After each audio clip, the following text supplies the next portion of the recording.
He's the host and executive producer of the TV series Conspiracy Theory with Jessie Ventura.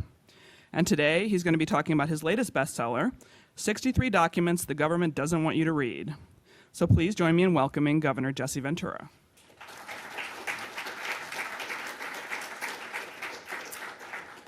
Thank you. Great to be here. First, I'd like to state, so you know a little about me, well, beyond what the nice introduction, I'm a throwback. I'm computer illiterate. Not a good thing for you. And I have never owned a cell phone in my life, nor will I ever now. I've made it a life's mission. I think that if I survive maybe another 20 years on this planet, I can put it on my gravestone and I'll be the only one who will be able to do that. I've already instructed my wife, if I go first, I want he never owned a cell phone put on it, because, and so I'm kind of a dinosaur, I guess, but I enjoy it because I'll tell a funny story first. When I bought my dream car back in 2003, twin turbo X50 Porsche, 450 horsepower, 6-speed, that is so fast today I've never floored it. And that's how fast it is. When you order a car like that, you have to get a slot number because they're made by hand in Germany. And when you get your slot number, you have to order what you want. And my car salesman, who I'd previously probably bought a half a dozen cars from through the years, because my wife and I enjoy Porsches and she likes Audis, and they're basically under the same roof. Probably fifth or sixth car, and my salesman Rob is going through the list, and he didn't even ask, he just looked at me and said, "And where would you like your cell phone?" And I looked at him and I said, "I don't want a cell phone." You would have thought I was ordering a car without tires. He gave me a look, unbelievable, but then I said, "But you see that 6 CD player, the thing you can stack 6 CDs in?" I said, "That I want." The reason I don't want a cell phone in my car, my Porsche, is because, first of all, it's a manual transmission 6-speed, which requires you to use both feet and both hands at the same time. So therefore, you know, where's the cell phone going to fit in? And also because when I drive that car, it's the enjoyment of driving, not the enjoyment of talking on a phone. When I drive it, I want to drive it. And it's not California, it's not LA either. I can drive it and get it past 40. Which I always laugh when I come out here and see all the exotic cars. And I go, where the hell do they drive them? You know, and get past 40. You can't get past 40, but I got a Ferrari. You know, I mean, anyway, that aside. To the book. The last book I wrote was called American Conspiracies, where we went down basically from Abraham Lincoln and moved forward and took and talked about conspiracies and wrote about the conspiracies from the conspiracy side, basically. Naturally, I took a great deal of heat for it. It seems today that if you at all question your government story, you're a conspiracy theorist, which means you believe in anything, you're out in left field and all this stuff, and green men are coming from Mars and everything like that, which I think is highly unfair. So in light of that book, which was a bestseller, and by the way, I might add, Conspiracy Theory spent 7 weeks on the New York Times top 10 best-selling list, and yet was not reviewed by one mainstream media in the United States of America, including the Times itself, that it was on their list top 10 for 7 weeks. Why? Why, if not just to say the book's a piece of crap in the end? Why was it ignored? You know, a book like that. So Dick Russell, my co-writer, and I, we decided, well, let's take a different approach with this next book. Let's do a book that they can't put any blame on us for theories or what I might think. And so we chose, and this was before WikiLeaks. We started this project 3 months before WikiLeaks even happened. And we said, let's do government documents. That way, the government documents speak for themselves and they're real, they exist. So this book has nothing to do with any type of theory, conspiracy theory. Every document is in this book is reproduced. We wanted to do that, to where I just don't tell you about the documents and give you my opinion, which I do, but the documents are all reproduced in full, so you yourself can read them and judge for yourself what the document says. And we tried to go basically through my lifetime, and I will be 60 this summer, so we go back that far, and we progress forward to the modern time, and we hit documents all the way along the way. All the documents are legal. We didn't break any laws. They're out there.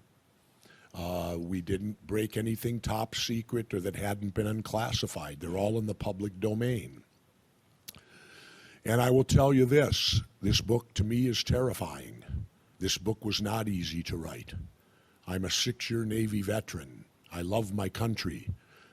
I have the rare privilege, my brother is a Vietnam veteran, I am a Vietnam veteran, and I have the rare privilege that not too many people can say, my father was a World War II veteran and so was my mother. Not many people can say their mom was a World War II veteran. My father had, I think, 6 or 7 bronze battle stars in World War II over in Europe, and my mother was a nurse in North Africa during World War II. And not too many people can say your mom is buried in a national cemetery. So that's why the book was difficult, because this book tried my patriotism and it stretched it to thin, to a string. Because as I went through these documents and looked at the behavior of my country, it was appalling. It was shocking that we are involved in the things that we've been involved in over the last 50 years. In fact, I got chastised for bringing up a word that I find ironic. I guess you're not supposed to use. When you read this, what bothered me, but I'll use it. I tell it like it is, where we at. I believe in many instances in this book you can substitute the word Nazi and it works. There's behavior in this book that is as you'd expect it from the Nazis. But it isn't the Nazis, it's us. It's our country. Now, people say, what, documents are secret. What right do who's got the damn cell phone? Shut that off. This is, consider this a green and a golf course. Oh, that's a hard line. Okay, I stand corrected. Anyway, these documents are appalling, and our behavior has been appalling in reading these documents of the things that my country has done. And yet, in most cases, no one has ever been prosecuted. No one has ever been tried for any of the stuff in the book. And that troubles me. Now, let me move forward quickly to WikiLeaks for a moment, if I can. I think WikiLeaks is a hero because of the fact that last year, in 1 year, our country declared top secret 16 million documents. 16 million documents that you and I are not allowed to see in 1 year. I had to figure that must be just about everything they do. Just about. Maybe, I don't know how many documents they would have. But I find it interesting that when I was in the military as a Navy SEAL, I had a top secret security clearance. It was required. And I've been a mayor and I've been a governor. Now I'm neither. I'm a citizen. At what point do I lose my top secret security clearance? How am I any different today than I was before when it comes to security? And yet, because I become a civilian or a citizen, now I'm not allowed to know things that I could know as a governor, that I could know as a SEAL. Yet I'm the same person. But I guess being a civilian puts you at the bottom of the food chain, or a citizen of knowledge. And I think it's wrong. Now, the thing that you'll see in the book, that I dedicated the book to Congressman Ron Paul. And I did that because he was the only person in our Congress when WikiLeaks happened that stepped out on the floor of Congress and gave what I thought one of the greatest speeches I had heard, when he stated unequivocally that WikiLeaks has killed no one. How many people have been killed from the lies, the false intelligence, and the deception we got to put us into the Iraq War? Also, the fact that I think what he said that was extremely important was that in a free country like ours, when telling the truth, people accuse you of being a traitor or treason. When the truth equals treason in a free society, then we're hurting. When telling the truth means people accuse you of being a traitor, the truth is what it is. The truth is the truth. When I ran for governor, I never used a prepared speech for anything to win, because I ran under the premise of if you tell the truth, you don't have to have a good memory. And that's true. I always remember I was in my first debate, and I sat down, and there were like 7 candidates then, and a black woman, civilian, was sitting to my left, and they all walked in. They're carrying books, spin papers, all this stuff. They're all loaded down, and I come in with nothing, sat down at the table, and this woman had one of those legal pads, you know, with the yellow paper and a pen, and she set it on the table, and she slid it over to me.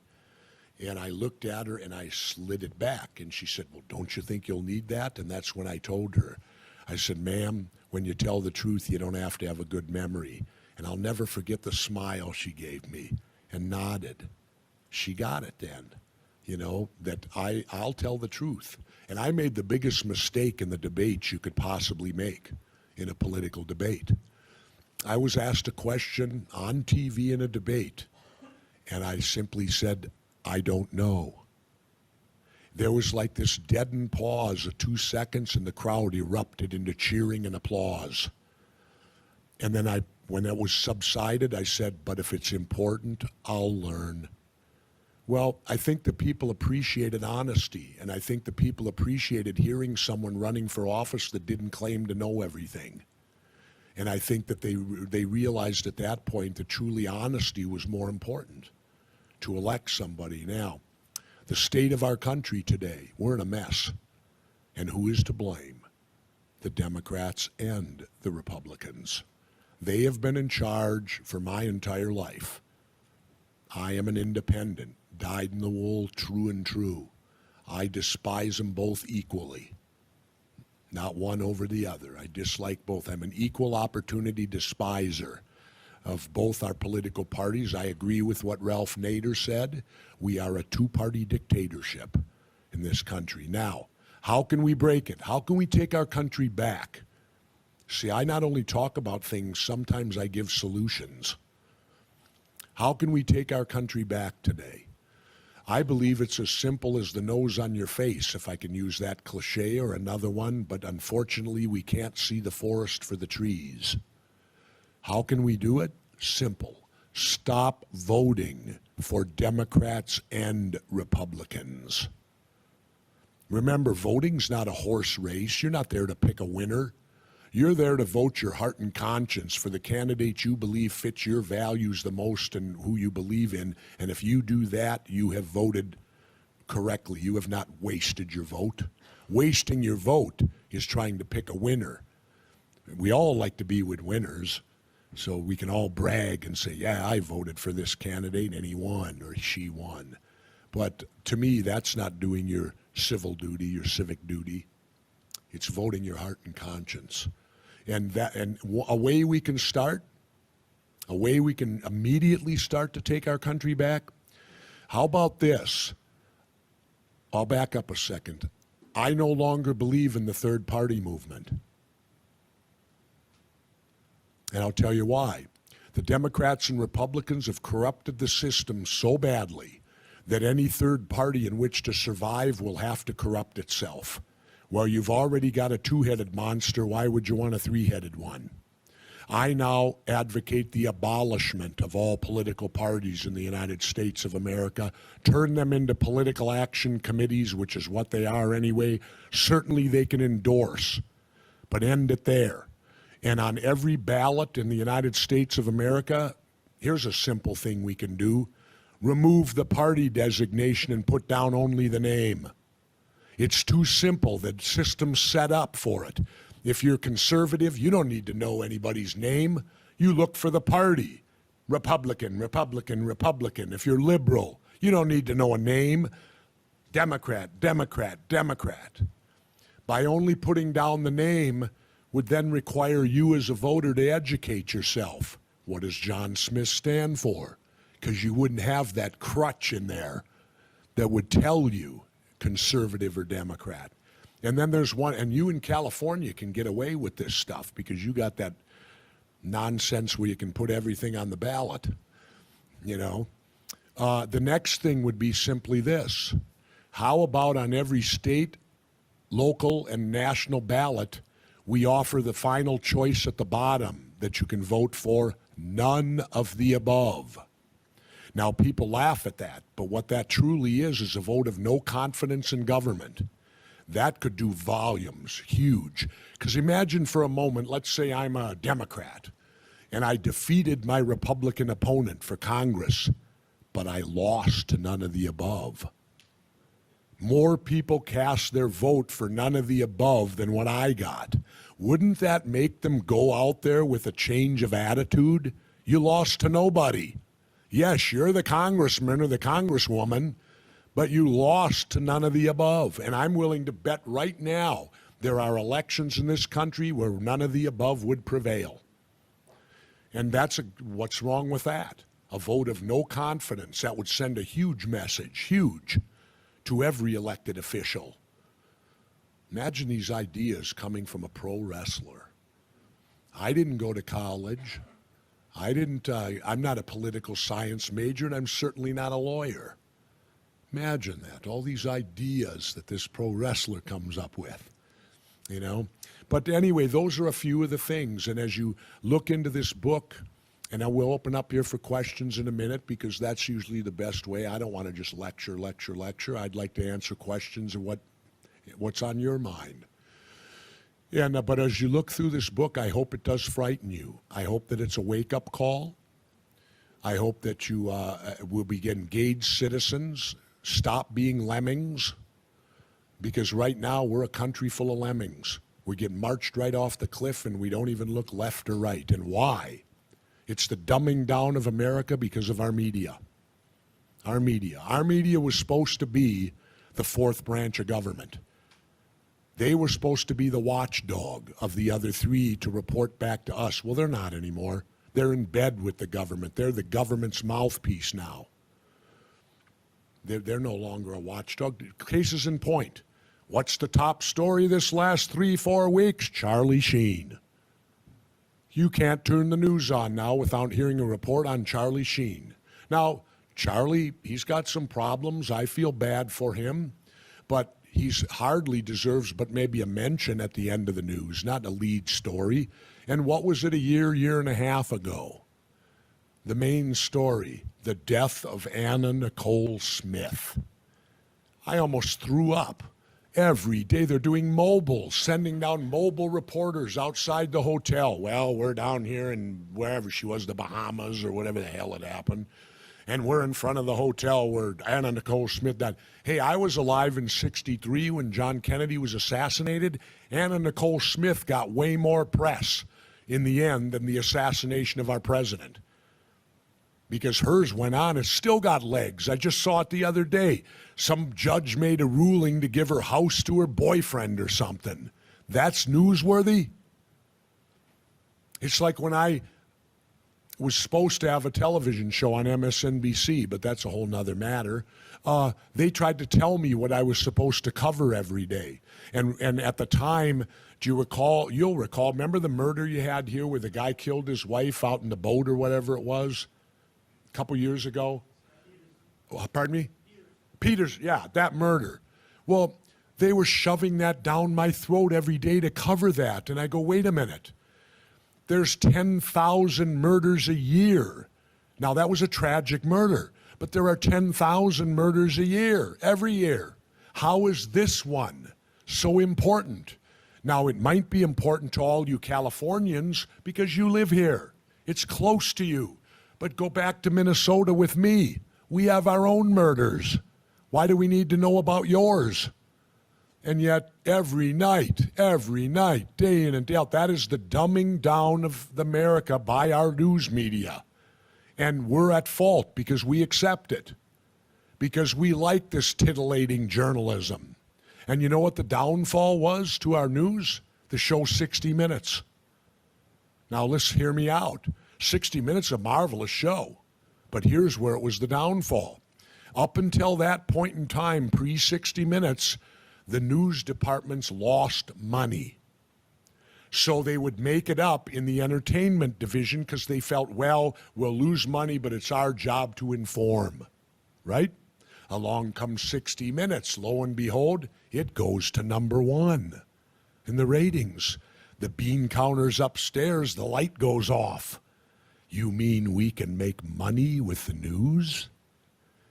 There was your downfall, because from that point on, the news became about making money, not informing you. It became the ratings rather than information to smarten you up. Now you have, and here's the dangerous part, because of that, you now have the news, they're into creating the news, not into reporting it.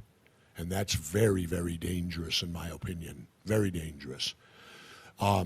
So it's up to us to be vigilant citizens.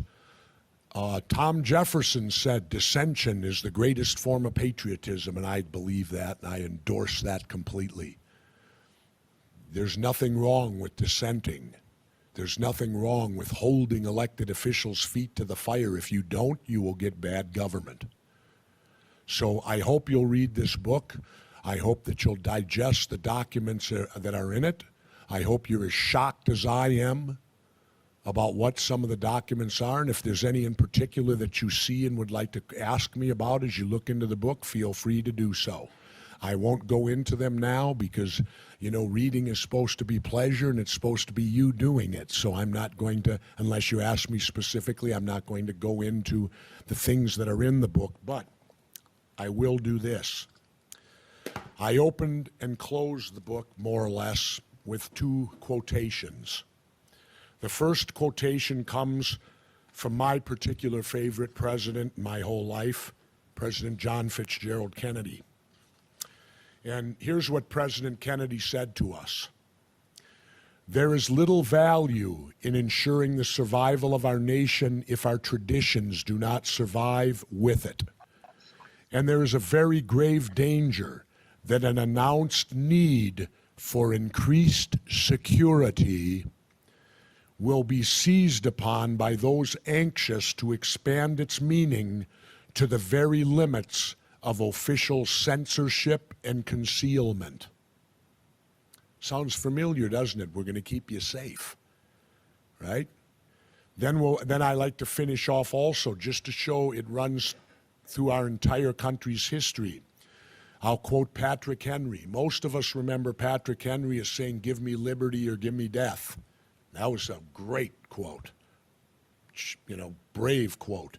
But he also said this, Patrick Henry, quote, "The liberties of a people never were, nor ever will be, secure when the transactions of their rulers may be concealed from them." And I think that, you know, those are 2 real great Americans. And the words they speak are, in my opinion, very true. So on that note, I'd like to say thank you, Google, for having me here. Lunch was terrific. It's kind of a remarkable company, I heard, that feeds you. Geez, you're like the Navy. You know, they used to feed me, 3 hots and a cot all the time. And no, actually, I will tell you this. I was at the Naval Amphib Base, Coronado, California, and we won Best Chow Hall for like 11 years in a row in the 11th Naval District. Every Thursday, we would have steak and lobster in the Navy. And I was on what they call comrades, because commuted ration type thing, because our jobs take us away from the base so often as a SEAL that they pay you money. So you have to eat at the chow hall when you're there. And but it was, I think lunch was 65 cents and you'd get steak and lobster. So that's not a bad price. You know, of course, then again, let's remember this was way back in the early 70s when the economy was much different, but so was my salary. Because when I joined the Navy, initially, I made $122 a month, $61 a paycheck.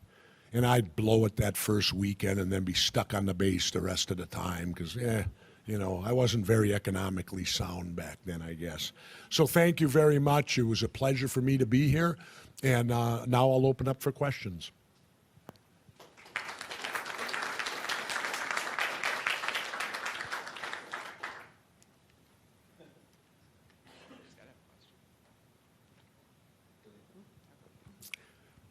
You know, I'll tell you, excuse me, that's a first. No, other than the hand finally, I've never done a speech where everybody froze and didn't ask a question. Go ahead, sir. This is kind of a two-part question. The first is... Okay, but give it to me one part at a time. I've been on the road for 2 weeks. I'm going on about 4 hours a night every night. I'm dog tired, so slow and easy. Sure, sure. What was your motivation to run for governor back when you did? And then the second part is simply, in being a governor of the state, what was the one thing you walked away with that you learned the most about how our government works? Okay, my motivation, I'll give you my fun motivation. This is the joke. There's a gentleman in Minnesota by the name, a great businessman by the name of Wheelock Whitney.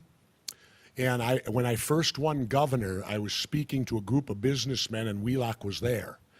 And they asked me the same question, what motivated you to become governor? And I looked right at Wheelock Whitney and I said, well, I was a mayor and it didn't work.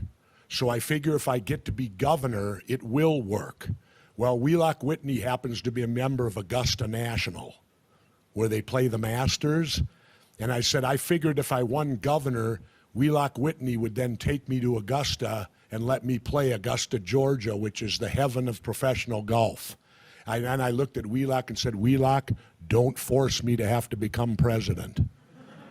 And he was a man, he burst out laughing and he said, you're going to Augusta. And sure enough, he was good enough to take me there and I got to play Augusta National. And if you're a golfer, that's the same, I think, as going to heaven. You know, now on a serious note, what inspired me to become governor was something really interesting. Let's move back, if we may, to 1998 when our economies were robust. Remember that?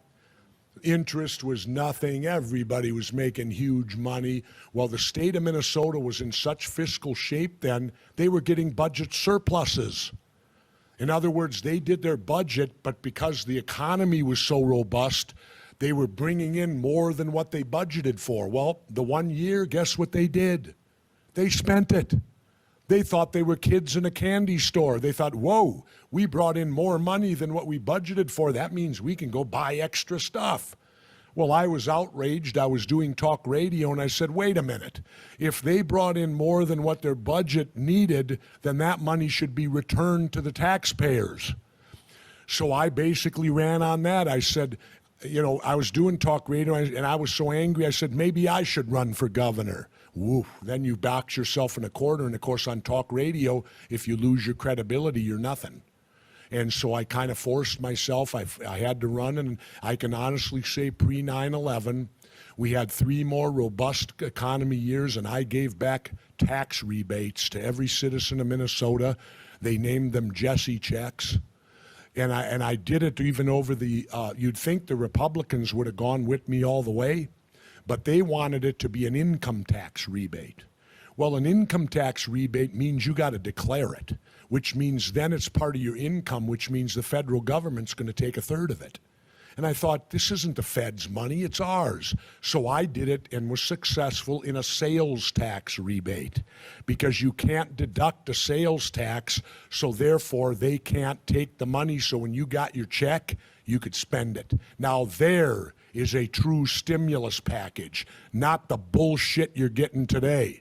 The stimulus package, if you want to send the money to the people will spend it, that will spur the economy. Like I met an old woman, elderly woman, and she came up to me and she told me, Governor, She said, "Thank you for that Jessie check." I said, "You're welcome, ma'am." She said, "Do you know what I did with it?" I said, "What?" She said, "I needed a new lawnmower." And I went down and bought it, and I named my lawnmower Jessie. And I was very flattered over that, you know, this elderly woman who wanted a new, powered lawnmower for her backyard. Because, contrary to L.A., we in Minnesota do have backyards. They have grass and trees, too. I got a gig in California occasionally, So that was what really inspired me to run, was that budget, to where they didn't give back the surplus of money to the people. It was our money, and they were spending it like kids in a candy store. So, next question. Right here. Well, actually, we'll go closer to the mic. I'll get to everyone, but we'll try to keep it close to the mic. Yes, ma'am. Have you ever considered running for a presidential election in 2012? President? Yes. I've in 2012. considered it. I've thought about it. And I'll be very honest, as an independent, the cards are against you, because you'd think it was a universal thing. If you're running for president, every state to qualify should be the same, correct? But it's not. They do that on purpose. Every state, you have to jump through different hoops to get ballot access. And when you try to get it, the Democrats and Republicans will bring lawsuits then to tie you up in court, so that by the time you get through with court, the election has already passed you by. That's the system they've created to keep anyone else out of the game. It's like playing a football game, and they get to be the referees, and they can also change the rules at halftime. That's what you're up against.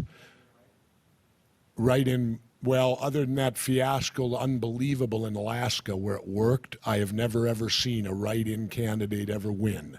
But Alaska did give me a slight ray of hope, because it happened up there. But let's remember, those are Alaskans, and there's not exactly as many of them as there are Californians or the rest of the country. Smaller numbers, you'd have a better chance.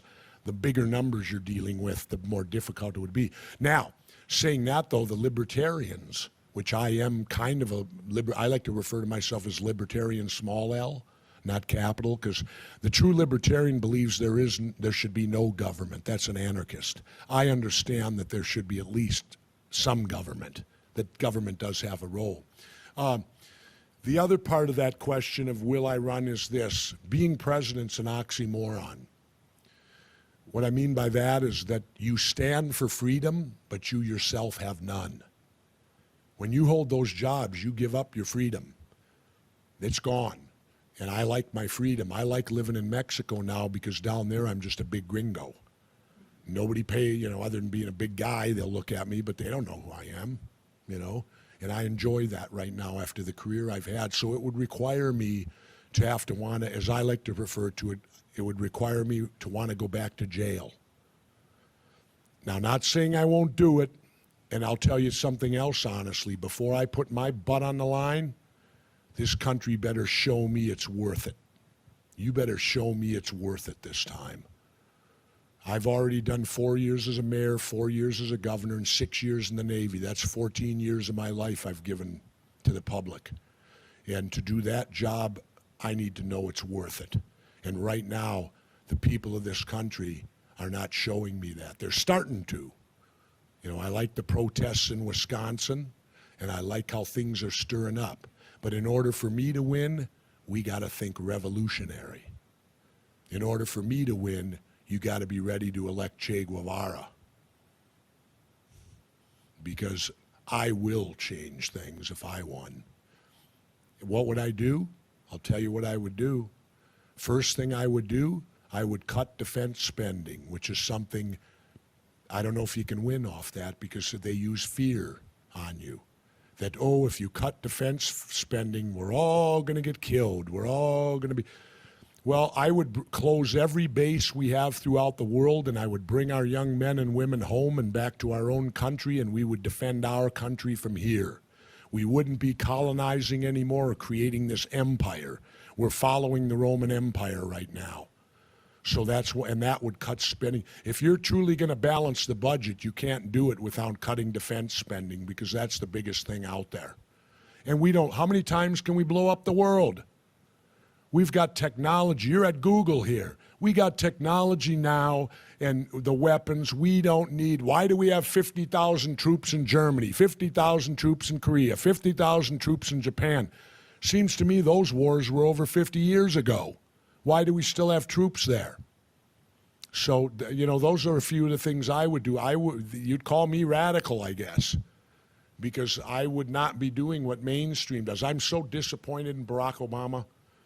I really thought he's a dynamic speaker, but I really thought there's no change. I can't tell the difference between him and Bush, just that he can read a teleprompter. You know, but other than that, I don't see any change.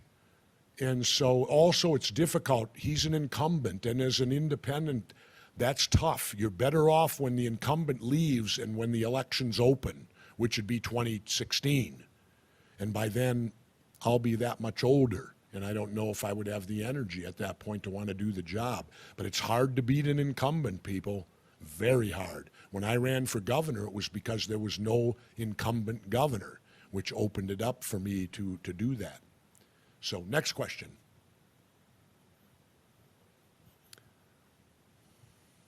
And you can go on any topic. I'm not, you know.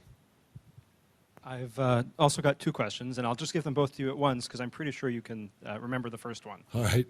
First one is, what color is your Porsche? And the second one is, so you've got 63 documents in here. Yep.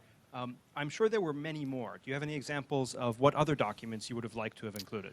Not really. It was tough enough doing the 63. We chose 63 because that was the year John Kennedy was assassinated and murdered. So we thought that was a good number. I don't want to go into any. These are enough. Digest these. And what color is my Porsche? It's like a lapis blue metallic, which is that, I had to think a minute because they got those names for every color, which is a very deep, dark blue.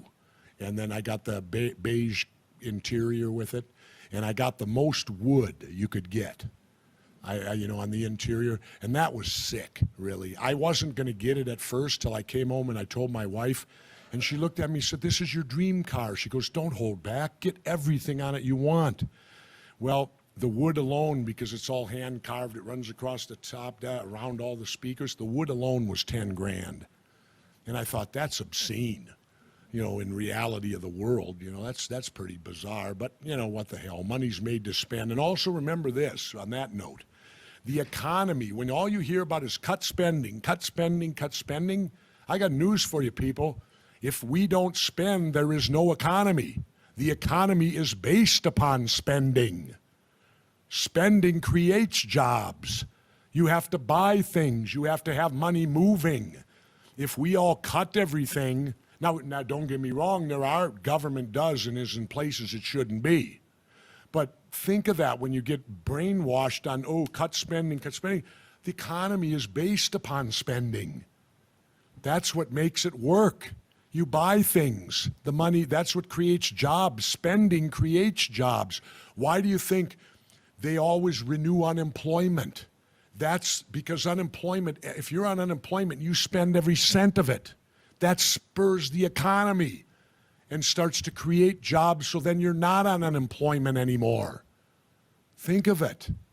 How other way can there be jobs if there's not money being spent? And besides, you can't take it with you, people.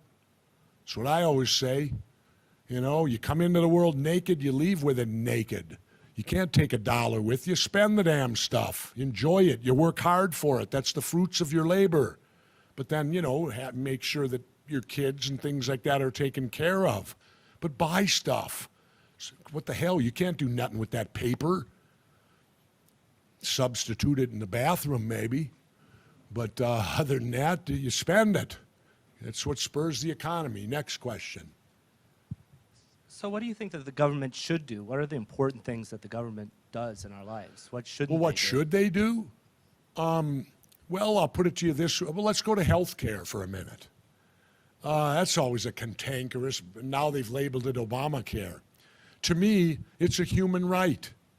If you're sick, you should be able to go to the doctor. If we weren't spending all our money on these wars, we'd have more money. We could have health care 3 times over. You don't hear a word about that. It's fine to spend money to kill people. But health care, oh my goodness. And for these hypocrites in Washington, now I'm talking to Republicans who are blaming Obama, Obamacare, oh, we're going to repeal it. Well, why don't they start repealing it by giving up their government-run health care? The Senate and the Congress has government-run health care. It's provided by the government for them. They want you not to have it while they go to the bank with it. You don't see any of them saying, you know, I'm a stand-up type person. I'm going to give up my health care being a congressman and senator for me and my family to set an example. Do you hear that? Anybody know of one of them doing that? Then what are they? They're hypocrites. Because they're telling you, and then I'll flip it a little farther. If government-run health care is so terrible, then are we screwing over the military again? Because the military's had government-run health care since World War I. So I guess we're sticking it to the military again, giving them a substandard thing. But all I know is my dad would go nowhere else. I couldn't get him to a civilian place. He went to the vets hospital and there was no changing at all. And I will say in Minnesota, not all the vets hospitals are good. But in Minnesota, they have an outstanding veterans hospital. And you couldn't get my dad to go. He'd ride the bus all day long just to go there, you know, and this and that. So, and what other thing? Well, infrastructure. Those are things the government should be paying for so that we can do our commerce, fix our roads and bridges. Let's do something constructive instead of destructive. Wars are destructive. Let's get out of the wars and put our money to work for us, building up and making our country what it ought to be. And those are just a couple. I hope they helped a little, but you get where I'm coming from, you know. Next. I don't know what hold on, let me check my schedule so I can make sure that, oh, no, hold on. Let me, I like to answer all questions. I feel good doing that. Let's see, okay, my pickup was probably, I got to go to Fox Sports, which is over on Pico. How many minutes? It's LA, so you can't say miles. You got to say minutes. How long? 20 minutes? Okay, then I should be good then till probably about 2:30, I would guess, or 2:50. What time is it now? Okay, good. Well, we got another 20 minutes then, easy. Unless she's trying to get us out of here, I don't know. Or do you, oh yeah, that's right too. Okay, I forgot about that. So we'll take a couple more questions and next question. So staying on the same theme of government and what it should do, your Patrick Henry quote, what kind of openness do you have a hope for in government? Well, I would hope, certainly I understand that certain things have to become secret when they're timely. You know, as a Navy SEAL, I don't want them, you know, opening up and saying what operation I'm going on where I could, you know, the enemy could set up and do me in. But when the op's over and maybe a year's gone by, then bring it all above board. You know, let's get a little time element on, you know, they could figure out a way to make things time sensitive where, and if they're not doing anything illegal, dirty, murder, or any of that, why would they fear? Bringing it above board to us so that we can know. We have a right to know. We pay taxes. Yes, outside sir. of defense operations, maybe. What's that? Outside of defense operations. Oh, then they should bring everything forward. Why would you cover up anything? I don't understand why you'd have to cover up anything. If everything you're doing is, and you believe in it and it's good, there's no reason to keep it secret. In fact, if it's successful, you'd want it out there. You could brag then, you know? So to me, you know, only marginal things there would be that you would keep secret. But everything else should, because we have a right to know. It's all done with our tax dollars, people. You have every right to know what they're being spent on. And that way you can be a good voter and know that the people you're electing, if you disagree, you can remove them. Or attempt to, anyway. Next question.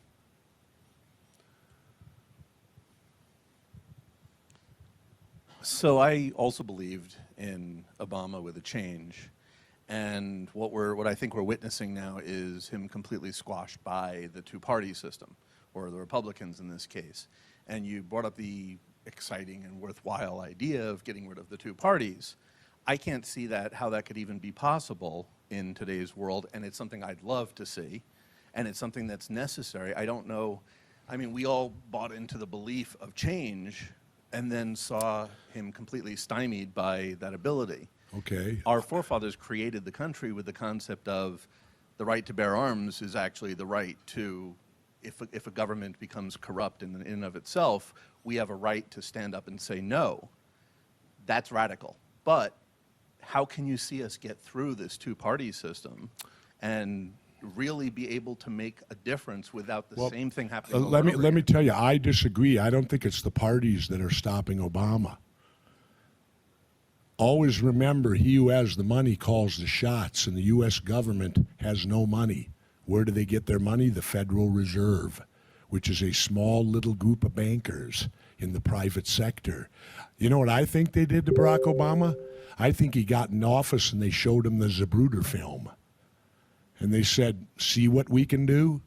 You sure you want to fulfill all those promises you talked about?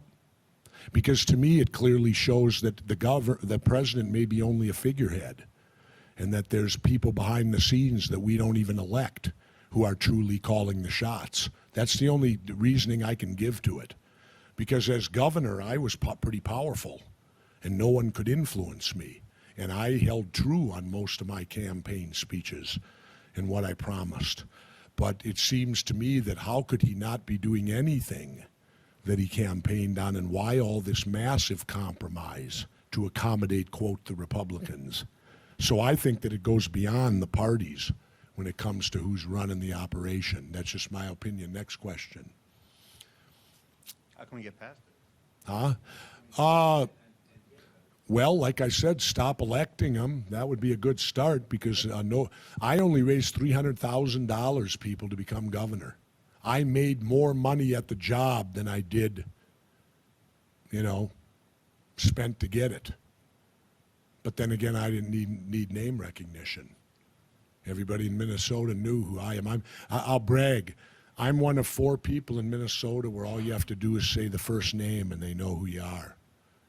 There's Jesse, there's Prince, there's Dylan, and there's, I forget what's the other one, and Sid. We have a columnist named Sid Hartman who's been writing for like 70 years, sports column. And we're the 4 people that all they have to do is say our first name, and everybody knows who they are. And that was written by a writer, and I was pretty proud of that, to be in that type of company. Yes, sir.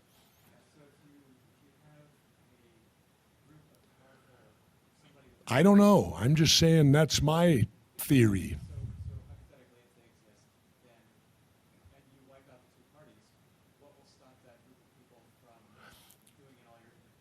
Well, if you don't take the dirty money, if you don't take the corporate money like I didn't, I accepted no PAC money. The only thing I accepted were $50 and $100 donations from individuals. And believe me, in a job like that, $100 ain't gonna buy you much influence. If you gave me $100 and come back to me later, I gave you $100. Say, so what? That's not enough money to buy the influence with me. And I can also tell you, since I didn't take from one lobbyist money, when I got into office, I didn't even see a lobbyist. I banned them. I told my staff, tell all the lobbyists to go get new jobs, because I said they're not getting in my door. Why do you think they wanted me gone out of there? I got my own ideas. I don't need a lobbyist to try to convince me what's right and wrong. Now granted, I do use other people and consult them. Certainly I don't know about everything, but I had great commissioners too. Anyway, next question. Can you say something about what effect you think the JFK assassination had on this country? And specifically say something about the Reagan administration. The Reagan administration? I think the effect of JFK's assassination was simple, really simple. If you can kill the president and get away with it, what can't you do? What can't you do? And like I said, we had a confession on my TV show. Did I talk about that? Yeah. My show this fall, we had a confession to the murder of John Kennedy, and yet there wasn't one word in the mainstream media. E. Howard Hunt from Watergate confessed to his son St. John Hunt on his deathbed. He said the CIA, and it wasn't a confession of remorse, it was a confession of pride. That's what was scary about it. It was a CIA operation. It was called the Big Event, and I suppose if you're killing the president, it is a big event. You wouldn't call it the small event. And he named the people, William Harvey, who at that time headed the CIA's assassination teams when they were trying to kill Castro, and a guy named David Sanchez Morales. And he was one of their main operatives on the ground. And he's also famous for 4 years later. He was in Bolivia when they put Che Guevara up against a wall and shot and killed him. Morales was there and allegedly took Che's Rolex watch and he wore it as a trophy. You know, and and I believe what Howard Hunt said. He would have no reason to lie. He did it to his son, and St. John, his son. How many remember the three tramps in Dealey Plaza? They had these photos of the three bums, the tramps. Well, if you look close at the old tramp, if that's not E. Howard Hunt, then he has a double. Because even his son looked at that photo and said, yes, I believe that's my father. So and who else for an eyewitness is better than a son? I mean, come on. You know, think of your father. You think you could recognize him if you saw him in a photo? I think I could recognize mine, father. You know, final questions, and we'll sign some books. I'd be interested if you had said something about American history. Oh, wait a since minute. then. You want to know about Reagan? Well, just American history since JFK and how we got to where we are, and whether you think that the Reagan administration had anything to do with it. When they took out Jack Kennedy, then they removed our leader without a vote. They removed him with a bullet. And from that point on, who knows? But like I said, I think there's a higher authority that's commanding our government. And it's the old thing, follow the money. He who's got the money has the power. And the best I can tell, that's the Federal Reserve. They can't, Ron Paul asked for an audit. We can't even audit these people. And they're done illegally. Did you know that? It came in like 1913, and our Constitution said that there could be nobody that could borrow the country money and charge interest. They charge us interest. These people print the money and give it to the U.S. government and then charge us interest on the money. They're our lending institution. They're the bank to the U.S. government. And the Constitution, that's against the Constitution, and it was never ratified, because if you're going to change the Constitution, it requires 2/3 of the states to ratify it on a vote. Was never done. Was never done. And now it's too late. They're entrenched. We got the Federal Reserve now. You know, and just so you, another example quickly of why it doesn't matter electing a Democrat or Republican. For I think it's the last 40, 50 some years, we've had Democrat and Republican presidents back and forth, yet every Secretary of the Treasury, regardless of Democrat or Republican, has come out of Goldman Sachs. None of the other ones, nobody qualified in any of the other ones to be Treasury Secretary, just Goldman Sachs. So again, it doesn't matter if you're Democrat or Republican, your Treasury Secretary comes out of Goldman Sachs, or seems to anyway. Any final question? Wow, you guys are good. You haven't asked me no stuff about wrestling. Or, I mean, I usually always get a question. Maybe you got one for me. What about wrestling? Sorry, not about wrestling. Okay. So it's hard enough to imagine one person having the integrity to effect changes, but the government is not just one person. While you're a governor, you have secretaries, and there's a huge bureaucracy underneath you.